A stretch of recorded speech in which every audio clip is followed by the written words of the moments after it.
Уақыттың ауыр сынауларына оралған өтміш. Патшалардың сыбырлысы, имамлардың азан айтуы һәм қылшылардың сыңғырлысы, сондай-ақ ибадат қосқыларының гүлдісі өзіне жәмлейді. Бұл сондай дәуір еді. Онда үстіне жарқыраған сауыт киген рыцарь Құдайға садықлық антты. Шығыс данышпаны болса қолжазбалар үстіне еңкейіп, жұлдызлардан жауап іздейтұғын еді. Қараңғы сарайларда тіл біріктірулер шөлкемлестіріліп, Бағдат базарларында болса империялар тағдырын шешуші бітімлер түзілетұғын еді. Көшелер тағам һәм өнімлердің хош иісіменен толған, бірақ шексіз ұрысларда төгілген қанның иісінен де елі құтыла қоймаған еді. Европаның қандай да бір жерінде бір диқан жерге сүгініп, суықты һәм өз қожайынының аяусыз нызамларын нәлетлейді. Құртубаның саялы салқын бағларында болса шайырлар жасмин һәм бадам иіслерінен ілхамланып, Алланың ұлылығы хақында қосқылар жазады. Бұл дүнияда хәлсізлерге орын жоқ еді. Бұл жерде кітапты ямаса қылышты беккем ұслай алатұғын. Құдайдың алдында бас июді білетұғынлар ғана хүкімранлық етер еді. Түнлері шамлар өшіп, қала көшелері қарақшылар һәм жалламба әскерлердің саялары менен толған қараңғы лабиритлерге бай болар еді. Қамақаналарда азап ақыретлер бидатшыларды өз айбына ықрар болуға мәжбүр етіп, сарай диуалары артында болса бір қысым алтын үшін өз патшаларын сатуға тайын тұрған сатқынлар сыбырласатұғын еді. Шығыста сұлтанлар мінарлардың шыңнан тұрып өз хүкімранлығын орнатқан болса, батыста патшалар вассалларының қылышына сүйеніп, өз тақтын сақлап тұрған. Бірақ дегенменен орта әсір тұрмысы тынышлық не екенін дерлік білмейтұғын еді. Құяштың шығуыменен теміршілер және шөк күшін қолға алып, жұмысына атланар, өнермендер дүканын ашады. Европадағы қала майданларында болса ұрлар асып өлтірілер, және де қақырада болса данышпанлар рухының мәнісі хақында бәсекелер алып баратұғын еді. Өмір һәм өлім бір-біріне тығыз оралып, азап ақырет, сенім һәм жасау үшін күрестің таусылмайтұғын шынжырына айланатұғын еді. Бұл тек қана полат емес, ал сөз, тек қана күш емес, ал ақыл күм сүрген еді. Тарих самалары пергамент бөлеклерін һәм қоңыраулардың жаңғырығын, азан хавазларын һәмде жауынгерлердің қышқырысын алып келеді. Қай жерлердедір осы тәртіпсізліклер ішінде үлкен империялар пайда болар. Қалалар құрылатұғын, нызамлар қайта жазылатұғын, адамзат мәңгілік алдында әзі болса да жасауды дауам ететұғын еді. Аңлағаныңыздай, бүгін біз Жайқон Жойбар арқалы орта әсірлерде батыс һәм шығыста тұрмыс қандай кешкені хақында сөз етпекшіміз. Тарихтың білім суына сүңгуге таяр болсаңыз, біз баслаймыз.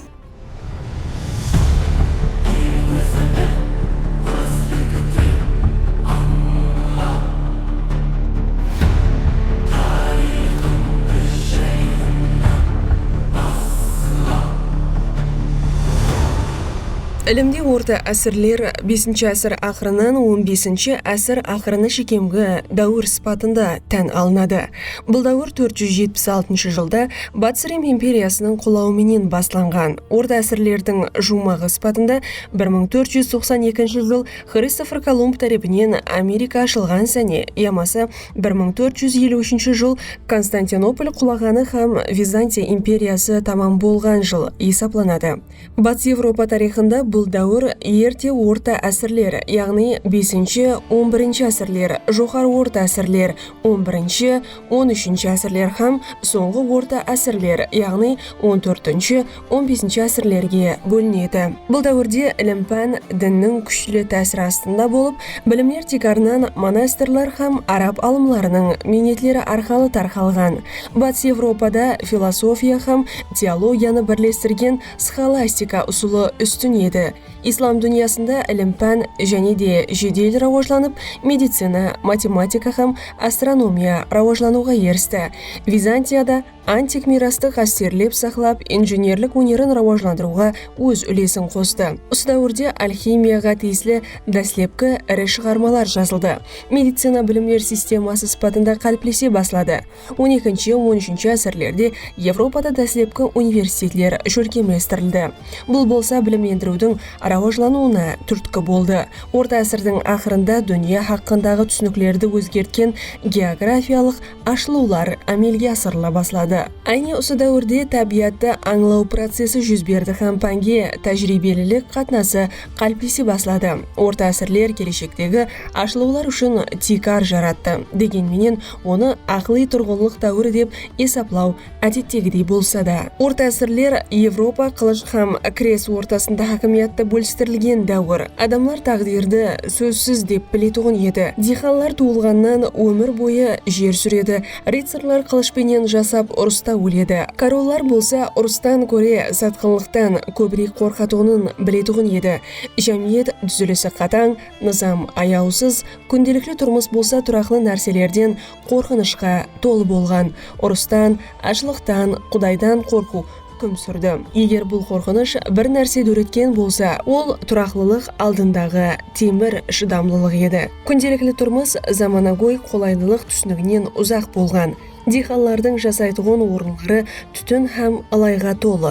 Үсті сабан менен бастырылған қараңғы лашқылардан ібарат болып қыста суық, жазда болса қапырық болады. Оларда қазіргі мәністегі айналар жоқ еді. Тек қана кіші тесіклер, айрымлары хайуанлардың терісі менен қапланған. Іште үскенелер де оғада аз еді. Тұрпайы ісленген столлар, отырғышлар, бірнеше адам бөлісе алатығын жалғыз кровать, сондай-ақ шаңырақтың барлық мүлкі сақланатығын сандық бар болған. Бұл көбінесе ашық топырақ болып қала берді. Диванлар беккен болу үшін қый менен сыбалды. Үй хайуанлары, тауық, шошқа, сиырлар көбінше адамлар менен бір там астында жасар. Себебі шаруа малларынан шығатығын қосымша ысылық, суық қыс айларынан аман шығуға жәрдемлесер еді. Бұндай жағдай батыс өлкелерінің барлық аймақтарына да тән емес еді. Диханлар құяш шығуы менен оянып жұмысқа кірісер, күн хайуанларды абайлап қараудан басланып соң дала жұмысларына өтетуін болған. Заманауи техника жоғлығынан барлық жұмыслар жер сүру, егін егу, зираат жинау қолдан орынланатығын еді. Ауыл хаялары тек үй қожалығын жүргізіп қана қоймастан, киім тоқиды, ыдыс табақ соғып, атызда жәрдем береді. Балалар жаслығынан минетке үйретілген. Ер балалар атларға қарау, мал бағуды үйренсе, қызлар аналарына үй жұмысларына жәрдем беретұғын еді. Кешқұрын шаңырақ ошақ атрапында жиналып қаранан, сорпа, вино араласқан су менен кешкі ауқат қылатуы болған. Көбінесе диханлар бір хапте дауымында бірдей ауқат жейді. Себебі әр түрлі азық ауқатлар жетіспейтұғын еді. Қала үйлері рауажланған болса да, патаслықта ауыллардан қалыспайтұғын еді. Канализация жоқлығы себеплі шығынтылар тіккелей көшелерге тасланатұғын болған. Қалалардағы ес әсіресе жаздың ыссы айларында шыдап болмайтұғын дәрежеде еді. Дүканшылар, өнерменділер, саудагерлер һәмесі бірінші қабатта жасайтұғын, жоғары қабатлар болса жатақхана сипатында пайдаланатұғын еді. Қалаларда жинаятшылық хау жалған, әсіресе түнлерде көшелер қараңғыға батқанда. Фонарлар елі кең тарқалмаған, бірден бір жақтыландырушы қала диванларына орнатылған сирек шамлар болды. Саудагерлер товарларын шауқымлы базарларда сататұғын еді. Ол жерде кезлеме, зергерлік бұйымлары, көш, балық һәм дәм беруші затларды табу мүмкін болып, бірақ бағалар әдеуір жоғары. Апойы халық артықша затларды сатып ала алмайтұғын еді. Көшелерде тіремшілер жүрді. Ұрлар болса, әтібарсыз бай саудагерлерді аңлып тұрды. Ауқатлану қатламға байланысылы еді. Апойы халық нан, каша, овышлар кейде көш тұтынар еді. Су қауіплі есапланған үшін вино ямаса пиво ішілетұғын еді. Аристократлар көш, құс көші, ауқатларға дәм қосушы өнімлерді сатып алуға құрбы жетер, бірақ олардың дәбдебелілігі де бар құлла денсаулықты кепіллемейтұғын еді. Қадақлардағы қорғасын, жаман санитариялық жағдайлар һәм захарленулер әдеттегі жағдай еді. Әсіресе гүлал ыдысларды қаплайтұғын қорғасын жылтырағы қауіплі есапланып, захар денеде топланып, кем-кемнен өлімге алып келетұғын болған. Көш тез бұзылатұғын болғанлықтан сахар сақлау мүддетін ұзайту мақсатында дұз себілген. Байрам күнлері байлар бір неше күн давам ететіғын зияпатлар шөлкемлестіріп, оған музыка, аяқ ойынлар хам, көшпелі актерлар хам, акробатлар, тамашалары қосылатығын болған. Апуай халық болса ярмаркаларда жиналып, пісірілген ғаз көшін жеу ямаса паллы пиваның дәмін көруі мүмкін еді. Байлар нәзік тағамлар даярлайтығын аспазларды жалласа, кембағалар апуай ауқат пенен қанатланатығын болған. Орта әсірлерде хаяллар шын мәнісінде еркеклердің саясында еді. Дихан хаяллар атызда әслейді, өнермен хаяллар кеулері менен бірге минет етті. Ақсүйек хаяллар болса неке ауқамларында пиадалар сияқлы қызмет етті. Бұндай ауқамларда мұхаббат аз ахметке ие болып, сияси тәсір һәм жер мүлк ахметлерек еді. Некенің бірден бір альтернативасы бұл монастыр еді. Дегенменен ол жерде де хаяллар бойсыну жағдайында қалатығын. Бірақ монастырге де білім алу имканиятын да беретіғын еді. Кітапларды көшіру, латын текстілерін оқу һәм тәуіпшілікпенен шұғылану өзін Құдайға қызмет етуге бағышлағанлар үшін мүмкін еді. Аристократиялық топарларда болса ханымлар көркем өнерге қауынжерлік етуі, қолжазбаларға бұйыртпалар беруі, сондай-ақ сарай тұрмысында қатынасуы һәм хатте сияси қарарларға да өзінің тәсірін өткеруі мүмкін еді. Айрым хаяллар, әсіресе күйеуі ұрыста болған хаяллар хакимиятқа да ие бола алатығын еді. Ұрыс орта әсірлерде тұрмыстың сөзсіз бір бөлегі еді. Рыцарлар балалықтан ар-намыс кодексіне садықлық рухында тәрбияланатығын, бірақ әмелде бұған кемнен кем әмел ететіғын болған. Рим папасының шақыруыменен басланған крест атланслары аяусыз қырғынға айланып, онда тек қана мұсылманлар емес, ал христианлар, еврейлер, хаяллар һәм хаттекі балалар да құрбан болды. Франция һәм Англия ортасындағы 100 жылдық ұрыс әулетларға созылып, қаһарманлар һәм трагедияларды келтіріп шығарды. Сауаш майданлары туысқанлық қойымшылықларына айланып, рыцарлық мәртлігі қанлы сауашлар арасында жоқ болып баратыр еді. Қамал құраллары, таранлар, манашықлар қалаларды уайран етіп, қалалар болса көбінесе дұшпан әскерлері қоршап алған өз диуаларының құрбанына айланатығын еді. Қамал айлап давам етуі мүмкін еді һәм адамлар қосымша күшлері жетіп келгенге шекем жетіп бару үшін тышқанлар, терек қабықлары хатте өліктерді де жеуге мәжбүр болған. Ұлы сауашлар патшалықлардың тағдырын шешсе де кейде қылыш емес, ал шешуші сауаш алдынан әскерлерді қамтыған кеселлік шешуші рөл атқаратығын еді. Дін орта әсірлер дүниясының ажыралмас бөлегі еді. Шіркеу толық хакимиятқа ие еді. Короллар оның разылығына мүтәж, дихалар дозақтан қорқып жасайды, ал инквизиция болса сенімнің беккемлігін тәминлейді. Сиқыршылар, бидатшылар һәм алымлар орнатылған тәртіпке қарсы шыққанлардың барлығы сотқа тартылып, отқа жағылған. Адамлар әжайып нәрселерге, иләһи белгілерге, естеліктердің күшіне сенетуін еді һәм соның менен бірге әрқандай күнәсі үшін жазадан қорқып жасайтығын болған. Бірақ бүткіл шіркеу тек қана бақылау менен шұғылданбас. Монастырлар ағартушылық атаулары болып, ол жерде әйемгі қолжазбалар сақланып, медицина, астрономия һәм философияға тиесілі кітаплар жаратылған. Монастыр кітапханалары болса бейбақа білімдерді өз ішіне алатығын, бірақ олардан тек сайланды адамлар ғана пайдалануы мүмкін еді. Енді тікелей орта әсірдегі шығыс дүниясына тоқталайық. Гап сонда орта әсір шығысы байлық, ілім, дін һәм мәдениеттің әжайып бір-біріменен ұйғынласқан халда сәулеленген дүниясы еді. Европаның тәртіпсіз һәм абдаласпаған қалаларынан парқылы түрде ислам дүниясы гүллеп жасынап, ең ұлы ілім һәм архитектура орайларын құрды. Бірақ бұл жердегі адамлардың күнделікті тұрмысы батыстағыдан кем дәрежеде машақатлы емес еді. Яғни қатал климат, аяусыз низамлар, қатаң социалық нормалар һәм тоқтаусыз ұрыслар жәмиеттің барлық қатламлары үшін ауыр шариғатларды жүзеге келтіретұғын еді. Солай болса да орта әсірлер ислам цивилизациясы адамзат тарихындағы ең тәсірлі цивилизациялардан біріне айланды. Ислам дүниясы қалалары өзінің ұлылығы менен адамларды таң қалдыратұғын еді. Бағдад, Қахра, Дамашқ һәмде Қортобада дүниядағы ең ірі базарлар жайласқан болып, ол жерлерде саудагерлер сирек кездесетұғын татландырушылар, гілемлер, алтын, жіпек, зергерлік бұйымлары, құрал-жарақ һәм сирек кездесетұғын кітапларды ұсыныс ететұғын еді. Балконлар һәм аркалар менен қапланған тар көшелер өмір қайнап батырған лабиринтті пайда ететұғын еді. Hamma жерде сауда ислерин додалап атырган саудагерлердин бакыркылы дауыслары, темирчилердин балгаларынын сылдырлысы һәм дүганлардан таралып атырган жаңа өнімлердің хош иісі өзіне тартатыгын еді.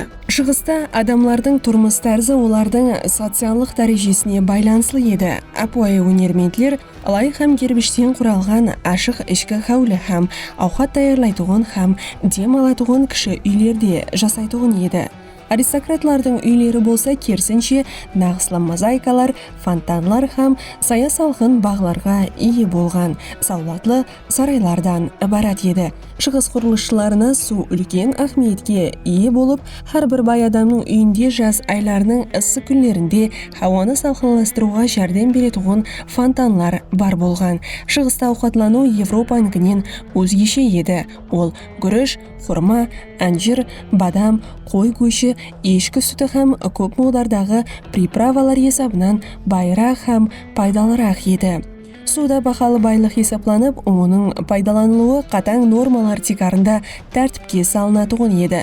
Исламда қадаған етілген болса да, шарап бай шаңырақларда жасырын түрде ішілген. Кофе һәм шай болса, мұсылман қалалар тұрмысының ажыралмас бөлігіне айланды. Шығысты Хиндистан һәм Қытай менен байланыстырған сауда жоллары жаңа дәм һәм өнімлерді алып келіп мұсылманлардың гастрономиялық әдетлерін жүдә кеңейтті. Шығыс хаяларының тағдыры Европадағыдан өзгеше еді. Ислам олардың еркінлігін шектеуші қатаң қағидаларды енгізген болса да, бай шаңырақлардағы хаялар үй қожалығын басқару, ілім менен шұғылану, шайырларға қауындерлік ету имканиятына ие болған. Олардың көпшілігі сауатлы болып, ілім һәм әдебиятты үйрене алатыгын еді. Соның менен бірге, камбағал хаялар атызда іслеп, бала тәрбиялап, өнерменшілік менен шұғыланып, көбінесе ешқандай құқыққа ие болмайтыгын еді. Бірақ айрым жағдайларда хаялар жоғары мәртебелерге еріскен. Олар сарайда мәслихатшы болуы, өз мүлклерін басқару һәм хәтте дипломатиялық сөйлесулерде қатнасуы мүмкін еді. Шығыс өзінің алымлары һәм философлары менен даңқ таратқан еді. 9-13 әсірлерде мұсылман дүниясы жаһан ілім пәнінің орайына айланды. Ибн Сина һәм Фараби сияқлы ұлы ойшылар кейін ала Европа ояну дәуіріне тәсір көрсеткен медицина, математика һәм астрономияға тиеслі шығармаларын жаратты. Бағдаттағы Байтул Хикмада әйемгі грек һәм хинд кітаплары аударма етіліп, топланған білімлер сақланып рауажландырылатыгын болған. Бұл білімлердің тәсірі Испанияға жетіп барды һәм ол жерде ислам мәдениеті Европа пәніне үлкен тәсір көрсетті. Мұсылман дүниясында дін тұрмыстың ажыралмас бөлігі еді. Ислам діні жәмиеттің сауда-саттықтан баслап шаңырақлы қатынастықтарға шекем болған барлық тарауларын тәртіпке салған. Мешітте жұма намазын оқу парыз болып, шариат низам қағидаларына қатаң әмел етілетуғын еді. Бірақ ислам медицина, математика һәм астрономияның рауажлануына да өз үлесін қоса алды. Себебі ғалымлар дүнияны сенім көзқарасынан түсінуге ұмтылды. Суфизм ойшылары ішкі ой-пікір арқылы Аллаға үміт ету жолын ізлеген. Сенімлі теологлар болса әдеп икрамлылық һәм діни низам қағидалар хақында кітаплар жазған. Түрлі теологиялық мектеплер арасындағы пікірталаслар ислам цивилизациясының рауажлануын белгілеп берген жаңа философиялық ашылуларға алып келді. Шығыста да ұрсылар тоқтамады. Халифалықлар һәм сұлтанлықлар жер хакимият тәсір шеңбері үшін күресті дауам еттірді. Византиялылар, крестлілер, монголлар һәм мұсылман хүкімдарлар арасындағы өзара келіспеушіліктер қан төгілу һәм ойраншылыққа алып келді. Крест атланслары тек қана дінлердің соқылғысу емес, ал мәдениетлардың алмасуына да айланды. Европа мұсылманлардың медицина һәм ілімдегі жетістіктерінен пайдаланды. Мұсылманлар болса Европа әскери тактикасының айрым элементлерін өзлестірді. Монгол басқыншылығынан ислам дүниясы үлкен зиян көрді. Бірақ уақыттың өтуіменен мұсылман династиялар өз статусларын тіклеуге һәм жаңа мемлекетлер түзуге ерісті. Орта әсірлер ислам дүниясы қарама-қарсылықтарға толы еді. Байлық, камбағалық пенен, ілім-пән діни келіспеушілік пенен, ұрыс мәдениеттің гүллеп жасынауы менен бірге жасады. Бірақ міне осы дәстүрлер, білімлер һәм аяусыз низамлардың бейбаха үйлесімінде инсанияттың кейінгі тарихына үлкен тәсір көрсеткен цивилизация дүнияға келді. Ислам қалалары өзлерінен кейін тек қана қарбаханалар һәм әпсаналарды емес, ал бүгінгі күнде де ilham дерегі болып кетірған архитектуралық, ilmiy һәм философиялық жетіскенлік келешектерде мирас етіп қалдырды. Орта әсірлер шығыс һәм батыс арасындағы өзара қарама-қарсылықтарға толық құрамалы һәм көп қатламлы дәуір еді.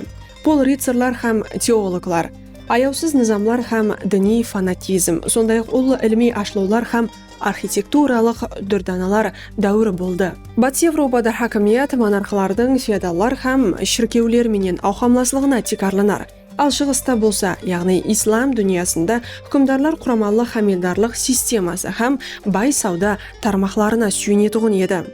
Күнделікті тұрмыс диханлар ұшында, өнерменділер ұшында, ақсүйеклер ұшында ауыр кешкен. Бір сөзбенен айтқанда, тұрмыс шараяты оншелі дәрежеде де жақсы болмаған. Кеселіктер һәмде ұрыслар күнделіклі уақияларға айланған еді. Сонымен бірге, осы дәуірде кейін ала ояну дәуірі ilmiy рауажлану үшін тикар болған білімлер топлана баслады. Ислам шығысы Европаға үлкен тәсір көрсеткен математика, медицина һәм астрономия тарауларындағы жетіскенліктері менен ажыралып тұратұғын еді. Бірақ ислам дүниясындағы тұрмыста қатаң социалдық нормалар, сияси іріткілер һәм үзліксіз әскери соқылғысуларға бай өтті. Діни хүкімдарлыққа қарамастан орта әсірлерде сол дәуірдің дүния қарасын рауажландыруға үлес қосқан жедел философиялық һәмде ilmiy пікірталасларда алып барылды. Орта әсірлер мәдениеті ұрыслар, кеселдіктер, ашлық һәм Құдайдың жазасынан қорқу менен суғарылған еді. Бірақ бұл қорқу шыдамдылық һәм бейімлесушілікті пайда ететұғын еді. Нәтижеден низамлардың қаталлығы, тұрмыстың ауырлығы һәмде тұрақлы әскери қауіп-қатерге қарамастан, орта әсірлер келешектегі социалдық, мәдени һәм ilmiy жетіскенліктер үшін тикар салған дәуір болып қалды. Батыс һәмде шығыс өзара байланыста екенлігін көрсете алды. Крест атланыстары һәм мәдени алмасулар, дәстүрлер һәм білімлерден араласып кетуіне алып келді. Орта әсірлердің мирасы елге шекем архитектура, әдебият һәм философияда өз көрінісін таппақта. Оның сабақлары болса, заманауи дүнияда да өзінің ахметін жоғалтпаған. Құласы сондай гаплер. Егер Жайхонның бүгінгі видеосы сізге ұнаған болса, лайк түймешесін басып қоюды ұмытпаң. Достарыңызға таратың. Кейінгі салаларда көріскенше саламат болың.